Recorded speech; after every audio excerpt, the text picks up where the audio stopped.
Hello! Ayan, nakauwi na po ako sa bahay, andito na.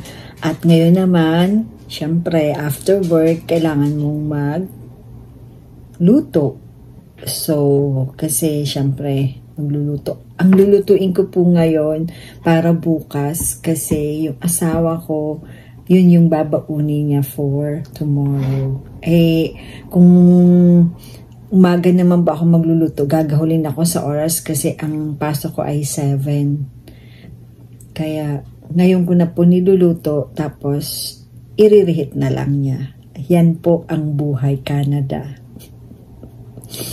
Kailangan, kahit pagod ka, kailangan mo magluto pag ikaw dumating sa bahay. Kasi yung asawa ko, ang pasok niya ay 3 to 11. So, 3 p.m. to 11 p.m. Usually, yan talaga yung niya, schedule. Pero kung may overtime siya, plus 4 hours, minsan umuwi siya ng 4 a.m. Yan!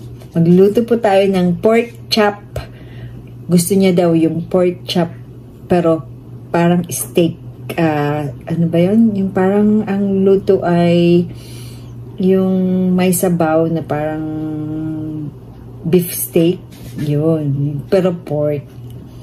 Yun po ang ating lulutuin. Samahan niyo po ako!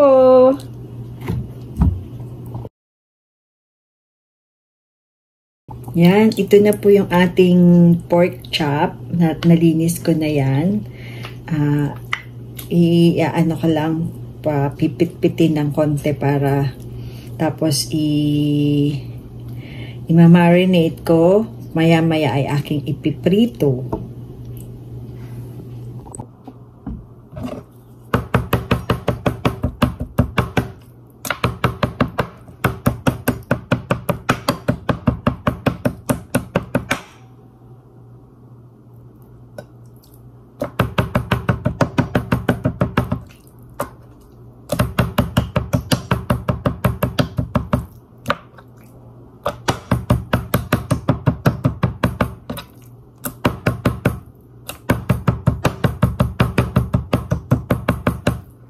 Yan, wala po yung aking pang-pounder na ito na lang, pwede naman ito lang ginagamit ko.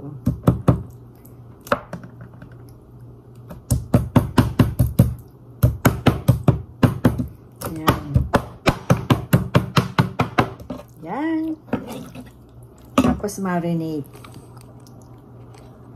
Ito na po ang marinate natin yung soy sauce, pepper, garlic powder, cornstarch, and a little bit of sugar. Ayan.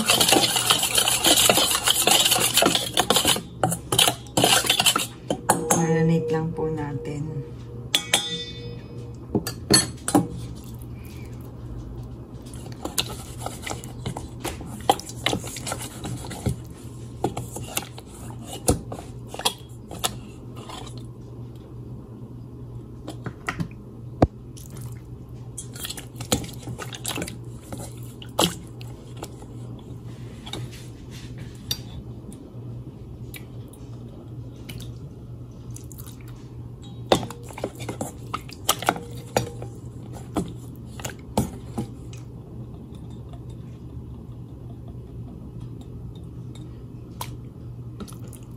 Yan, ito ang gusto niya daw. So, ating gagawin. Tapos maya-maya ating fry. Yung ano lang, hindi naman fried na fried. Yan. Okay.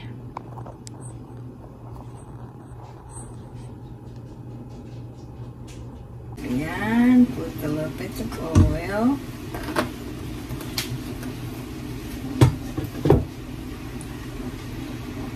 Okay, let's start cooking.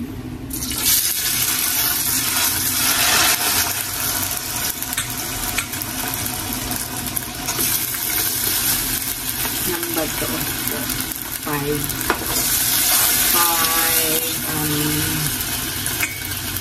pork chop.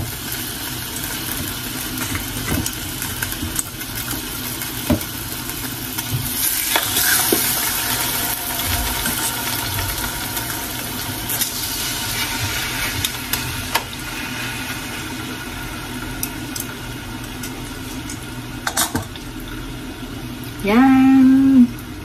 Steady lang to. Mag-brown lang natin. On the other side, I'm making a pasta. Al dente.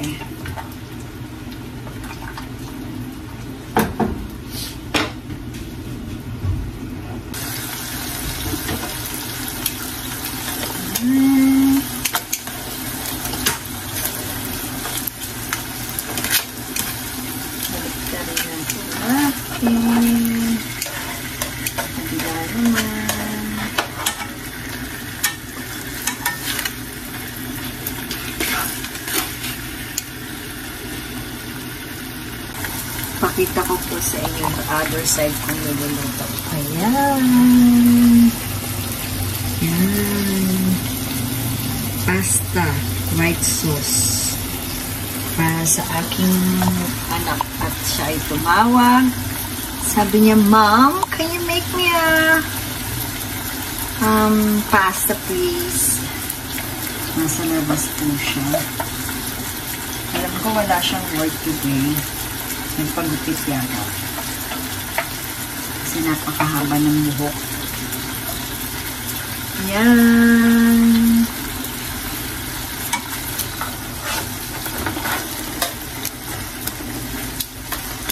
Kunin na natin ito.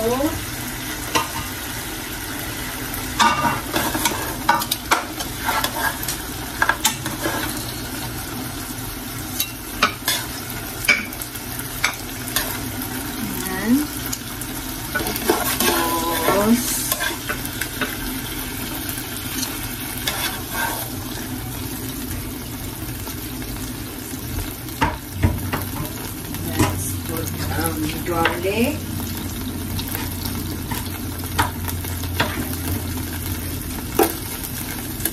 Garlic.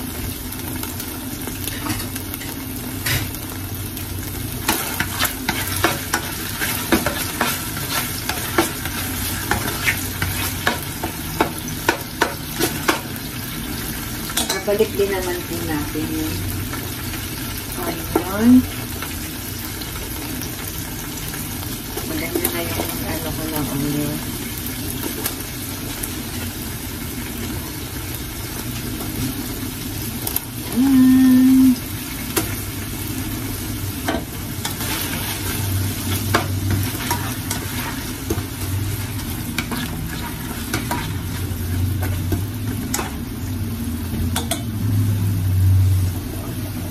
Sa kabila, let's put the pasta.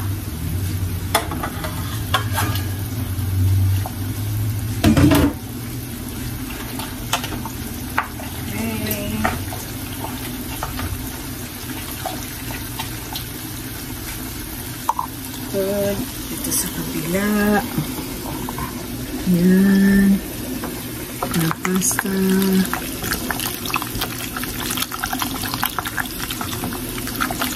Looking good.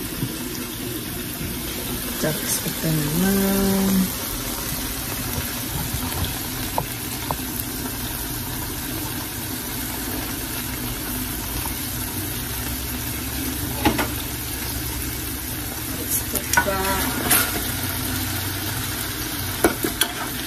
Tapos lagyan natin na a little bit of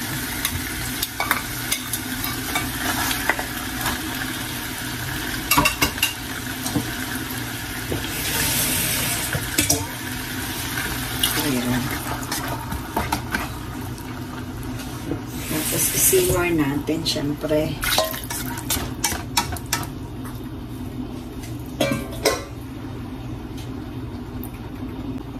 Yan. Simmer. Wait lang po natin. Yan. puto. It's yummy. Gagawin po natin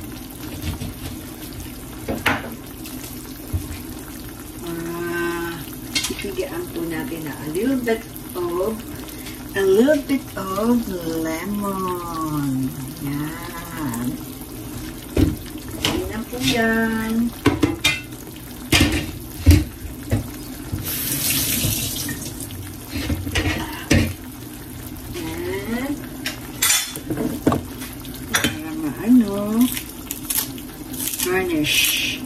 Garnish natin ang spring onion. And it's done. Yan. Garnish. Yan. Salamat po sa pagsama sa aking pagluluto. Yan po ang buhay caregiver dito sa Canada. Okay, thank you for watching. Kaya namin in Canada. Until next time. Bye!